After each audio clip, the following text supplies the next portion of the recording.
we are, seeing the dawn of new industry. So it's not just for gamers, but it's also for literally everybody who is connected to the PlayStation brand. The thing we want to do more than anything else is get people to forget that they're in VR. It's really like a lot of different possibilities for gameplay exploration that hasn't really been explored yet.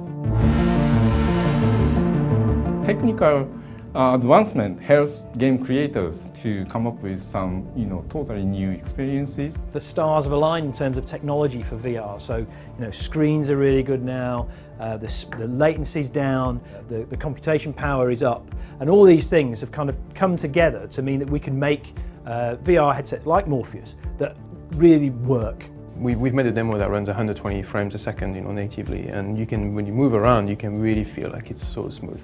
Not only is the whole depth perception better because it's all head tracked and it's rendered from the correct viewpoint, but also you have agency inside the world, so you can actually look around and sort of direct your own experience in a way that is even difficult in a traditional game. On one hand, you've got the Move controller, so you've seen the highest demos, and then on the other side you can also use DualShock 4. So we have these two options, and depending on the game that people make, they might choose one or the other. The two are very complementary. The next generation that we showed earlier this year, just even better. I mean, a brilliant screen. It's very comfortable. The weight distribution around your head, all those sort of practical things really, really improved. Moving to OLED, that's been a big difference too. So now the demos we had before running on LCD, we were kind of getting used to them. But the moment we kind of switched, it was like, wow.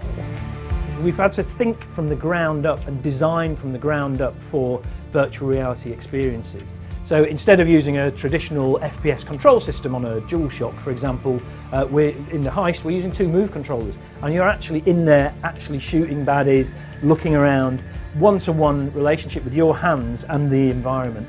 In 20 years, I've felt loads of great moments, of course, but the one time when I felt like the same thing all over again was the time that we tried VR. But you've got to try it to realize, and that's one of the big challenges we have, because when you talk about it or when you show it on the screen, of course people can sort of imagine, but actually there is nothing like trying it.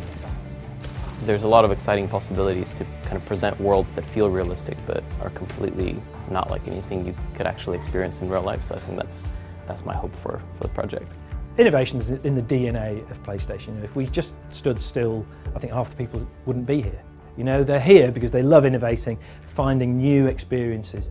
We are here to entertain people, and we cannot do so without trying out new ideas.